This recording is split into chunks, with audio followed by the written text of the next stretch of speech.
Now, it's the Q&A session, the question and answer. So your questions and doubts have been compiled, and we have with us Shri V.L. Subramanian, Head of Strategy, Planning and Operations of SSSVV here. With his in-depth knowledge and clarity of thought, he is sure to add value to the subject. He will now moderate the panel discussion, seeking clarification to your queries. Over to you, Subramanian sir.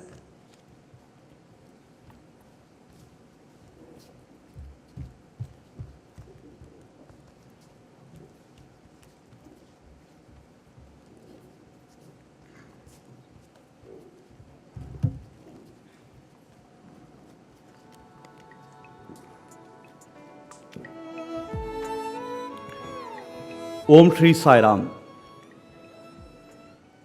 Offering our collective prayers and pranams at the Divine Lotus feet. This was a session which was expected. We couldn't have it on day one. We couldn't have it on day two. But there were not too many questions also that reached us. But Bhagwan's grace, today I have so many small checks. Now my purse has got more of these papers than any currency in that.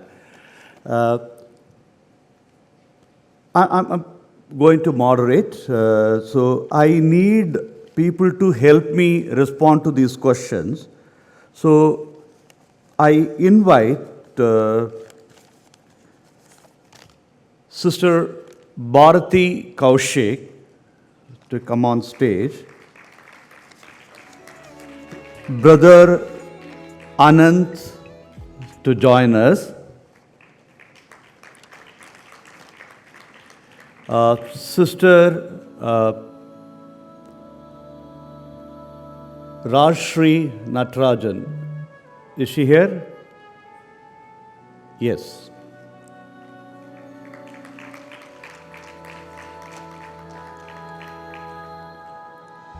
From Inclusive Education, Saurabh brother, it would be good if you could join us.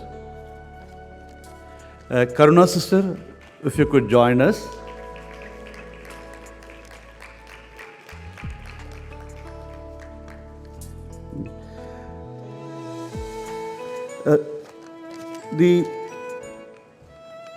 I have invited people based on the questions that have come. If you still have questions, kindly hand them over to any of the red tag volunteers. It can reach us, and based on the need, we will get additional people to join us. Can we have some microphones on either side?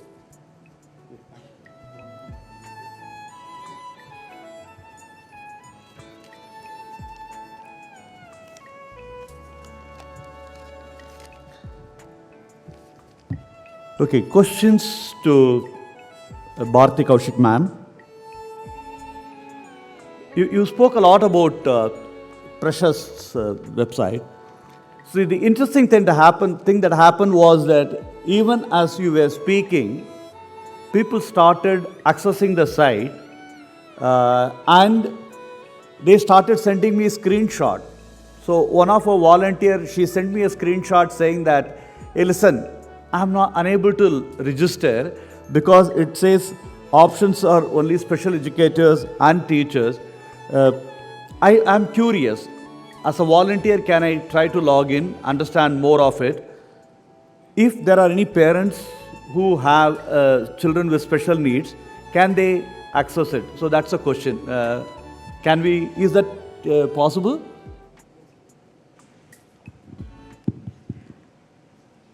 Sai Ram. Thank you, God, for this question, which is within the syllabus, not out of the syllabus. Good.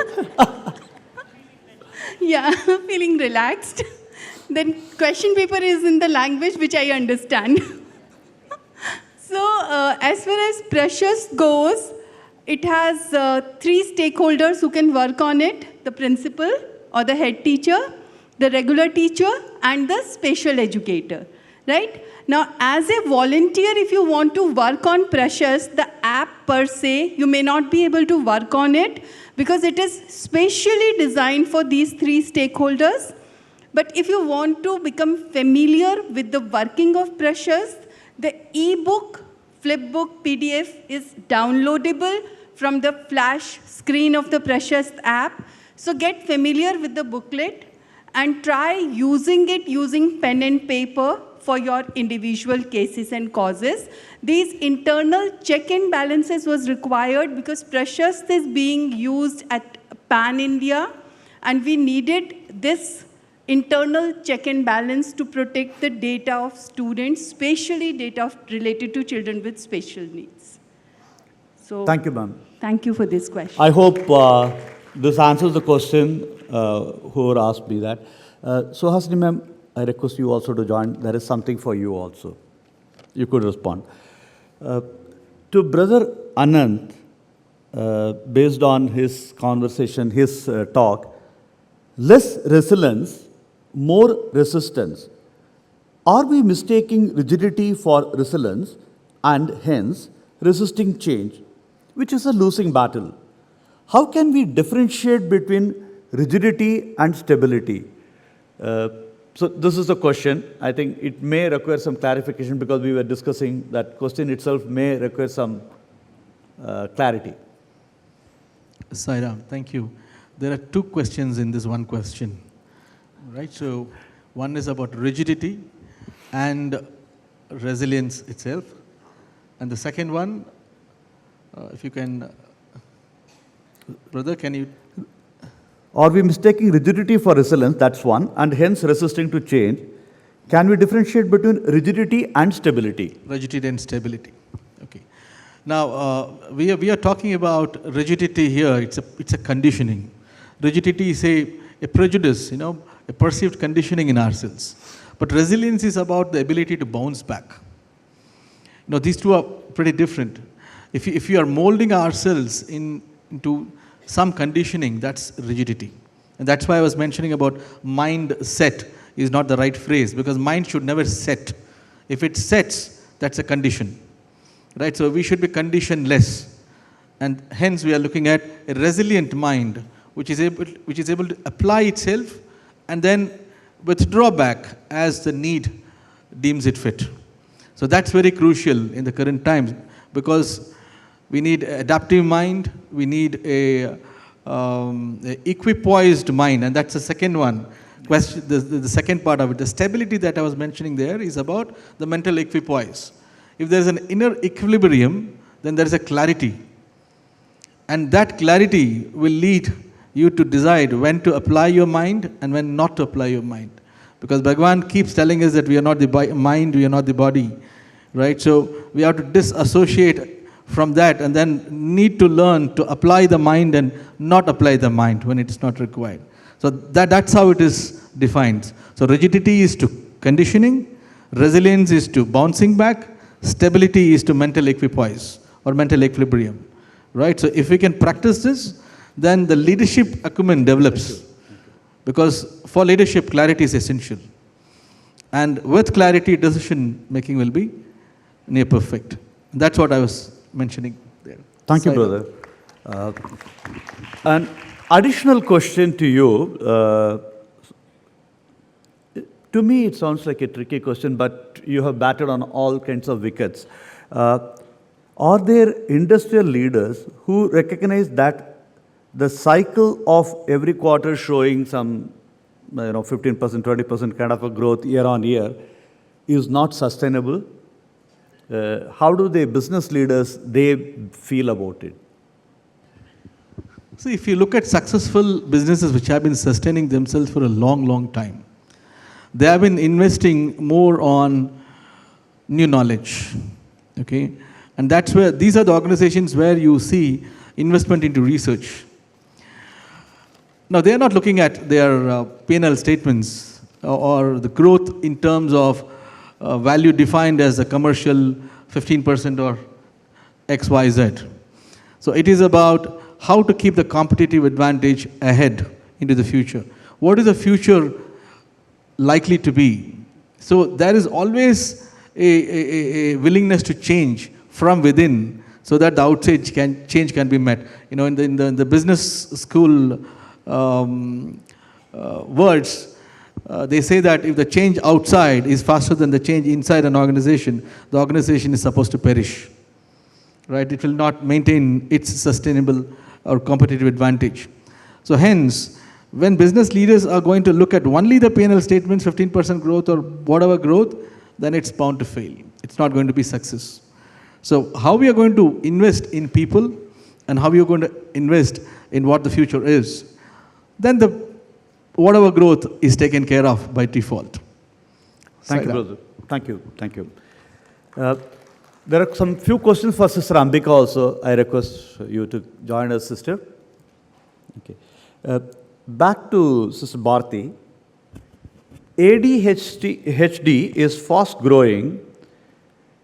Any initiatives at a government level to address this issue? Okay. Another question within the syllabus. Yeah, I'm getting lucky. Or the assessor is on my side. Okay. ADHD, though, is not one of the recognized conditions of disability within the RPWD Act of 2016. Super.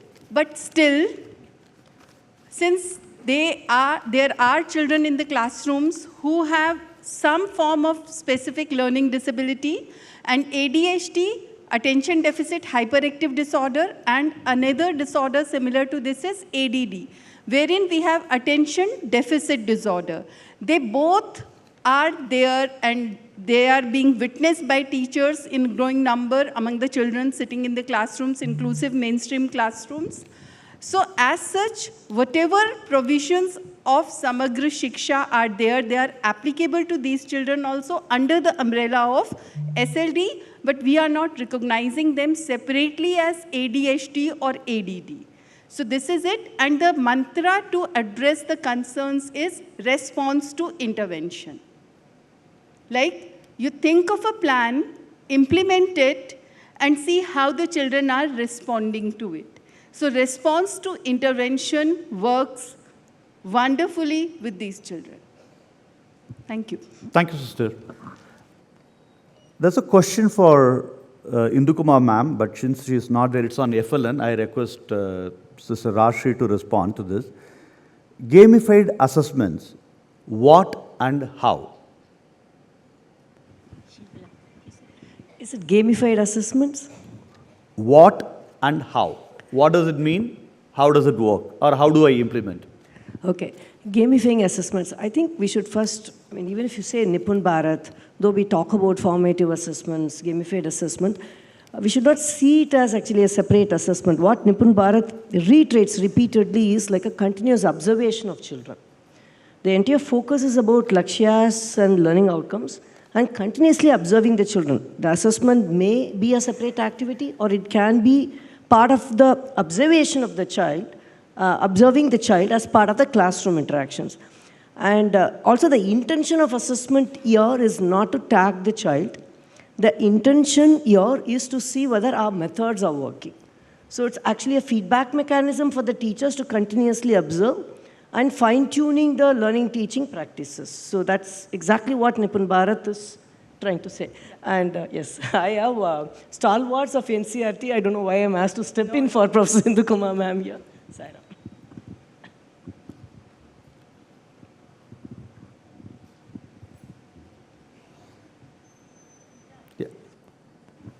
Thank you. Question to Suhasini ma'am. Community engagement, right? What we talk about classroom, corridor, and campus, they are still pretty much within the school premises, right? When it is community, it's somebody external. What are the plans of Vidyavahini to integrate more with the community? What kind of initiatives are we doing?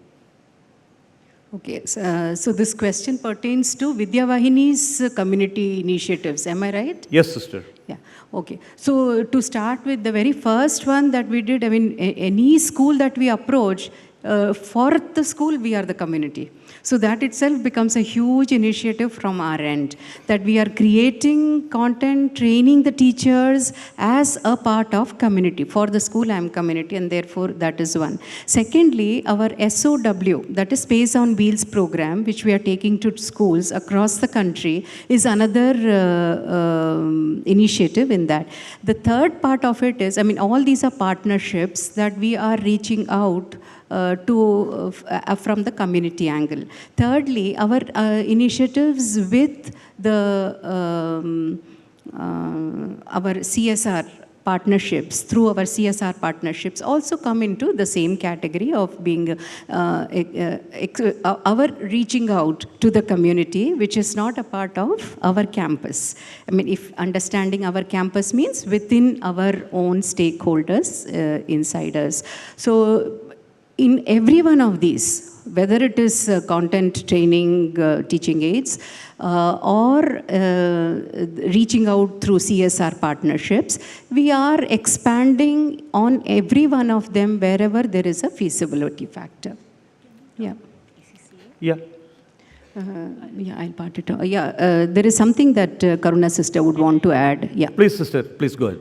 So continuing what Suhasini madam said, one of the major community outreach programs we are initiating in a few weeks from now is a collaboration with the Association of Certified Chartered Accountants, very ably represented here by Srimati Sumati. ACCA, it's a global organization with 750, 750,000 membership of certified chartered accountants, and we are doing a financial literacy program with them. So starting, if I'm not mistaken, in Macharla, Ongole, and Palamkottai, have I got my schools right? And Chittodu, Tamil Nadu. In Tamil Nadu, and also Srimati Ishwaramba School in Prashanti Nilayam eventually. We will be doing a major community outreach on how to help children understand money, but it is not restricted to children. Their parents will be invited, so that everything from chit fund programs to Ponzi schemes to FDs to government-backed bonds in a very simple, bite-sized understanding for a person who's a first-generation learner will understand what money is about, how to relate to money, and how to save it, and how to make it grow. So that FinLit festival that we are starting very shortly in collaboration with this global association called ACCA is yet another. I just wanted to add to Suhasini ma'am's answer. Thank you. Thank you, sister. Karuna sister, there is a question. It's more an enquiry, not really a question. If in somebody's state they are working with the government and they want to implement Vidya Vahini program, how do they go about? Before you give a response, my response is that please build a local team, then please reach the central unit. Over to you, sister. So, ditto to what Brother Subbu said, without a hands-on team that is willing to unlearn and relearn, it's just idealism and good thinking, good intentions. Nothing is going to take off unless we are ready to spend many hours to go to the Vidya Vahini learning management system, which we refer to as the LMS, and take all the self-paced online courses and then qualify to attend regular proctored online courses and familiarize ourselves with the methodology, the training, the topics, and build a small team around us.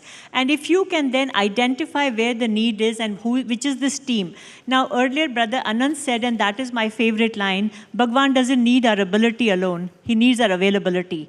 No matter how smart we are, what we know, unless you have time to spare, and by that I mean a minimum commitment of at least 10 hours a week, if you don't have to spare for this, the team is not going anywhere. It's all going to exchange of emails and WhatsApp messages. So there are people in Vidya Vahini who I personally know of who work more than 40-50 hours a week, every week, all year round. That's the kind of work it takes. So once you have an available team, drop us an email. We'll help you with every step. There is an SOP. It's pointless to list it now. So any state, any school that is ready, anybody who has good intentions, please assess your availability and build a team. And we are there to support you, because together only we can take Swami's message of love and light to every child of great nation of Bharat. Thank you. Sai Ram, sister, thank you. Since we had a few speeches, talks by a few of our CSR partners, that kind of has kindled the hopes of some of the schools. There are a few questions. I shared one with you yesterday. I think probably would you like to address how one could, or even Rajshri can jointly address along with Suhasini ma'am, on how does a school approach a CSR partner? There is a question which I am holding in my hand that are there CSR support available for paying teachers' salaries, or are these restricted only to infrastructure? Even for infrastructure, how do I, what should I do to qualify? That kind of a questions. If you could like to expand on that, respond to that.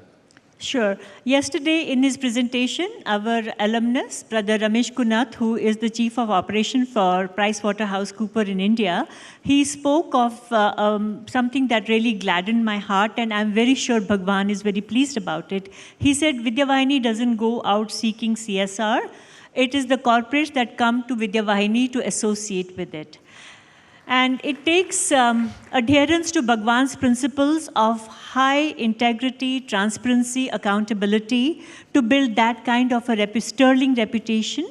And we are governed by the charter of our parent body, the Sri Satya Sai Central Trust. What it involves is being extremely professional in our collaboration with these organizations, and believe you me, it takes enormous amount of project management to create these proposals and present to them. For the first about 7 years of our association with Deloitte, whose single largest CSR partner happens to be Sri Satya Sai Vidyavahini, the only thing that we have collaborated is use their day to create teaching learning materials for which they bought, they paid, we worked, we create packages. On 5th of July, when this conference was inaugurated, one of our major CSR partners that supports the Inclusive Education Project is the world's 5th largest accounting firm, RSM. To ensure that about I think 3,000 members of the RSM, 2,000 or 3,000 members of the RSM team worked the entire day to create packages for Inclusive Education Project. Our team, led by our IEP members, has put in hundreds of hours of work on Zoom calls for about a year to plan each work package, and then to do a dry rehearsal with all the vice presidents of RSM. These are unsung heroes of Vidyavahini who are never seen, never heard. You might hear me talking about it, but there's a whole army of very quiet people who plan how do you make people who do taxes for USA sitting in India, how do you make them competent and ready to create work packages that will quickly plug into the new website as ready-made materials after 2 quick reviews. They are not like, so we have to create bite-sized instructions, give them tasks, have someone to review, monitor, create and publish that product, a digital product or a physical product. And then we do an expert review at multiple levels before it goes in for publishing. But that engagement has accelerated the production of digital assets for IEP. So this group, with the grace of Bhagwan, and because every volunteer here has a direct connection, and their inspiration is Bhagwan Sri Satya Sai Baba, whom we like to call our divine director, they work with such meticulous attention to detail. Only in the last few years, so we have never ever had to stretch our hand in front of anyone. They have asked us if we can give them a purpose, a reason to anchor to a project of Prashanti Nilayam so that their company can do something very useful and impactful for society. Asking for grants is something we have never done and we will never undertake. It just happens and comes, and it has been supported. I just want to quote one instance, because one of our big engagements, and most engagements CSR people want to route through the United Way. They have an execution agency. So last time when we were in a meeting in Hyderabad, in one of the corporate meetings, they gave us a standing ovation for, accounting and reporting. Accounts reporting. They said everything was so meticulous. And a few years ago, when we were doing a massive building of teaching aids from Deloitte, one of our sisters who's here, Sai Leela Swaminathan, she went in Hyderabad to the inside Old City to help them source all the materials, whether it's glue guns or tape or staplers or color pencils. They said, we have never met a group of people who are so cost conscious that they brought those materials into the Deloitte office. And that is how 65,000 members of the Deloitte team in India have so far engaged in creating teaching learning aids, which were then couriered to all the rural schools. So we are not into money. We don't, I have always said this. We are very well supported and funded by the our parent body, the Sri Satya Sai Central Trust. What this does is brings in IT brilliance to us. It brings us innovation strategy, and it brings resources for rural schools. None of that comes here. The teaching aids, the tabs, the smart TVs, they straight away go from the supplier to the schools that Vidyavahini supports. So if you're looking for a SOP from me to ask you, how do you tap into the monies to build a new block or pay for teacher salaries, you're dialing the wrong number. I don't know that because we have never done it. So that's my honest answer. Maybe Rajshri knows because she has more information, and she comes from she was formerly the CEO of a huge foundation. She might have a better answer. Sairam, I just wanted to add a point, ma'am. Karna sister talked about integrity, accountability, and transparency. On top of that, you should see why Vidyavahini is attracting. It's also the impactful work driven by the divine energy. Okay, I think, and how do we quantify those impacts? And because that's exactly what corporate is going to look for. I mean, it's not about the infrastructure, it's not about the building, it's not about the teacher salary, but how do we put it and say that this is the impact that we're going to create out of these projects? That's exactly what's going to make their eyebrows rise, number one. And in Vidyavahini's case, it's automatic because they see the impact first and then they come. Okay, if it is not, then you'll have to articulate it in the corporate language. So you'll have to put it like how these impact is going to happen. And the second thing is you should see each of the corporates comes with their own policy. So they say that what is it they're going to support. They will support inclusive education, then the people like Aish or like the others, very clearly it kind of matches with the policy. And there are people who support STEM education. Now there is a STEM education, can I make science teacher salary paid by that? But that's up to you. There are people like who go back and say that, okay, secular science teachers is fine, but these are all my experiential learning that I'm building, and therefore for this I'm going for corporate. That's possible. You should always look at what the policies of these corporates that you're going. Most of the corporates look for either they have a geographical boundary. If it's a manufacturing plant and so on, they typically look for geographical boundary within that area, within that community they do. If it's a services organizations like Anaka or for other IT services organization, they typically go for the entire nation, but it is within the purview of what they offer. Is it financial is my strength? Is it my technology is my strength? Is my STEM is my strength? And accordingly, your proposal need to go. Hope I answered. Yeah. Thank you so much, sisters.